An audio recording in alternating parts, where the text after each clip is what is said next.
Hey, I've been saying it for years. I think GoFundMe is literally going to take over this entire space. And I'm obviously talking about the nonprofit crowdfunding space. So if you're not familiar, my name is Salvador Brigman. I wrote the book, Nonprofit Crowdfunding Explained. And in the latest bit of today's news, GoFundMe takes over Classy. And Classy is a nonprofit fundraising website and also crowdfunding site. They also do peer-to-peer fundraising. I've written about them in my book, Nonprofit Crowdfunding Explained. You might have heard about them then, and they've been growing like wildfire, man.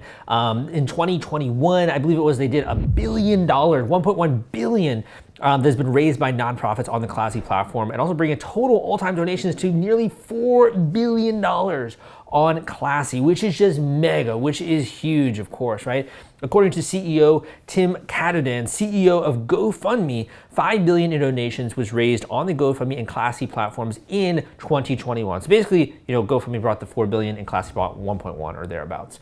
So let's kind of talk about the implications of this news. What does this mean for you if you are a nonprofit organization in the audience? What does this mean if you're interested in the sector of nonprofit crowdfunding? What does this mean for the future? And also, what should you be aware of when it comes to Classy? Okay, so again, like I said, I wrote the book, Nonprofit Crowdfunding Explained, back in 2015, when I first started to notice the way that nonprofit organizations, really early stage ones, were starting to make use of crowdfunding as a phenomenal way to bring new donations into their nonprofit organization. And then kind of from there, I started to study the industry much more closely. And one of the things I identified was that the big boys, the big players, were playing by a different set of rules than a lot of the smaller players when it comes to nonprofits.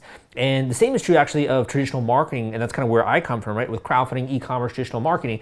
I realized that so many of these smaller players don't have access to really the same playbook, right? And I'm specifically referring to like the marketing tactics, the marketing triggers, the sneaky things that you can do, the hacks, the tricks in order to get a river of donations online.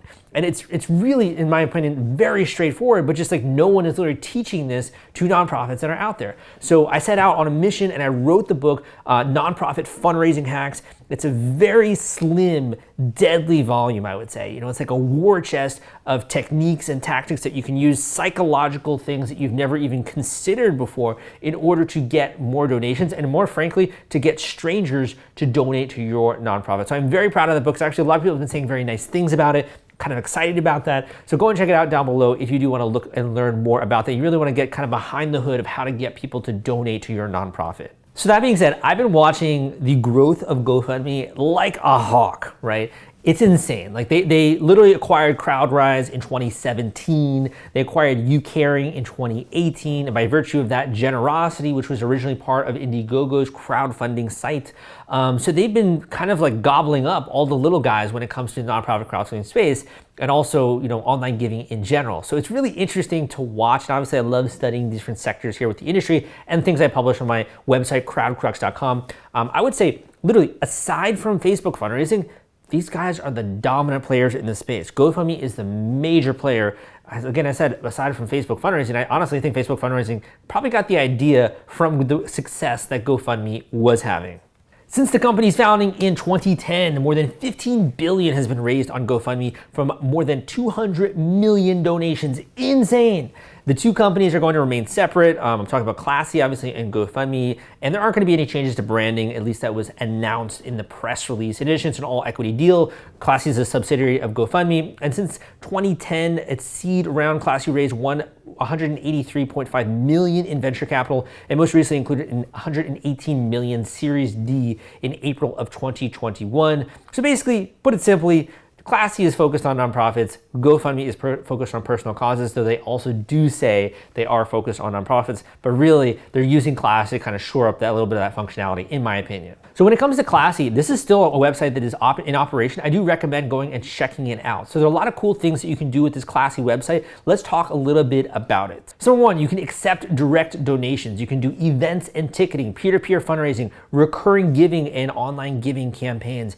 I can't tell you, man, I cannot tell you the number of people that just are missing out on all the potential ways in which you can raise money with a nonprofit organization. Most people don't have an annual giving campaign. They're not making use when it comes to Giving Tuesday. They're not even doing recurring annual, recurring giving donations. They're not using peer-to-peer fundraising. They're maybe doing event ticketing sales, right, for things like that. But there's just a whole host of functionality that most nonprofits are not aware of. And it's not their fault. It's not their fault. It's people like me. Our job is to punch through the noise and try to tell you about these things. So to me, Classy is kind of a great out-of-the-box solution, and there are a bunch of other ones out there as well. But you can use this thing to set up a website, to manage your ticket sales, to do payment processing, to run your crowdfunding campaigns, right? There's a lot of things you can use Classy for, and there's also a lot, like I said, a lot of great other tools as well out there. But specifically today, we're just talking about Classy. Want to take all the stress out of fulfilling your Kickstarter rewards? Fulfillrite is the turnkey solution that puts product delivery on autopilot. The Top Campaigns uses trusted high-tech provider to store, package, and ship their products. Focus on growing your business. Leave shipping to the experts. Don't wait. Get a custom quote from Fulfillrite today. Link in the description. So first thing, and then we'll talk about some of the implications here. The first thing I want to just kind of convey to you is that we're living in a golden age of fundraising. Okay, we are so lucky to live in this time, and I feel so much gratitude as well to live in it.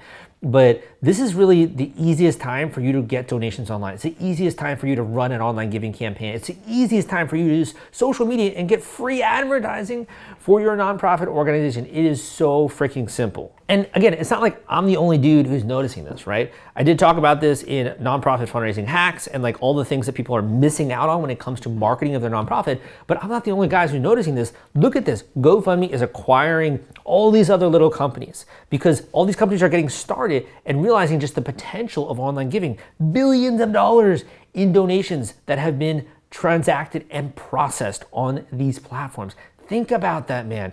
All these people who are using these platforms that you maybe aren't aware of, that you're not using effectively, you can literally steal their exact strategy and to use the same platforms, and you're going to get similar or thereabouts results. So what does this mean for you? What does this really mean for the future? Aside from the fact that, like I said, GoFundMe is becoming super dominant in this space, aside from that fact, I think, and this is just my opinion, I think the space is maturing.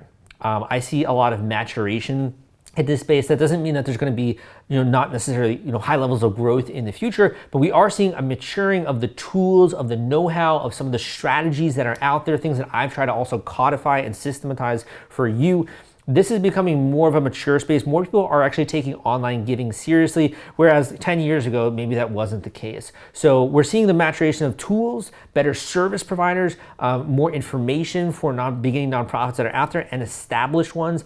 And to me, this is like, if nothing else, it's becoming much more, I don't want to use this word, but like dumbed down, right? It's becoming easy for someone who doesn't have coding or technological experience or tech skills to be able to launch a new site, to be able to get online giving, to be able to do recurring giving, to be able to run a peer-to-peer fundraising campaign, to be able to do event ticketing, all that kind of stuff. So it's just getting easier, right? To the point where like a chimp can do it. And to me, that trend is just going to continue, and it does to me signify a growing and a maturation of the space. Now, the final thing I'm going to say, and I don't mean to be like a doomsday person here. This is a prophecy. This is Sal's prophecy here. I don't again mean to be a doomsday person, but the people who do not master these skills are going to get left behind. And I hate to say it, man, I know, but it's true. So this is, like I said, the tools are getting easier. It's getting more and more easy to understand actually how to raise money online and how to get strangers to support your campaign. And I talk about that, for example, when it comes to nonprofit crowdfunding. I talk about that in my book. When it comes to GoFundMe, I put together the GoFundMe cash machine where I literally put all of the templates that you need in order to run an effective GoFundMe campaign. Like all of the templates, all the things you have to say, all the scripts, all the training videos, all the things that walk you step by step through it in order to raise money effectively online using GoFundMe. You can check that out down below, GoFundMe cash machine. This is becoming easier. This is becoming faster. More people are getting involved. And the sooner you can at least push your organization to at least incorporating this, even in a small way, it's going to make it so that a rising tide lifts all boats and you're not going to be left behind, okay? I don't want you to be left behind. The things that you're doing right now, you're doing it for a reason. You're serious about this. There's a cause or something that affected you that caused you to embark on this mission. And that's so cool. You're a creative type, you're passionate, you're excited, you want to move forward, you want to impact the world. But you also got to be mindful, right, of the business side. You got to be mindful of the tools. You got to be mindful of how the industry is shifting, because if you don't, it can shift under your feet and all of a sudden you lose that sure footing. So I hope that you enjoyed this news style video. Again, my name is Salvador Brigman. Go and check out those links down below in the description. You can always book a one-on-one coaching call with me as well if you want to talk about you and your organization. Got some great content on this channel. Come subscribe for more content like this. Give me a thumbs up if you liked this video, and I'll see you next time.